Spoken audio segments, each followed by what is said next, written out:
হে আল্লাহ, একমাত্র আপনার কাছেই আমি আমার দুর্বলতার কথা জানাচ্ছি, এবং একমাত্র আপনার কাছেই আমি আমার অভাবের কথা জানাচ্ছি, এবং মানুষের নিকট আমার অসম্মানের কথা একমাত্র আপনাকেই বলছি।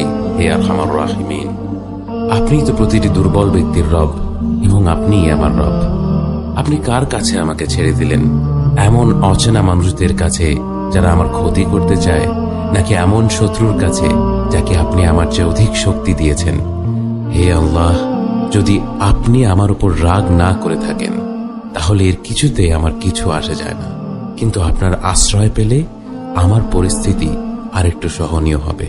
হে আল্লাহ, আমি আপনার চেহারার নূরের কাছে আশ্রয় চাই, যা সব অন্ধকারকে উজ্জ্বল করে দিয়েছে, যা দুনিয়া এবং আখিরাতের সব বিষয়ের সংশোধক।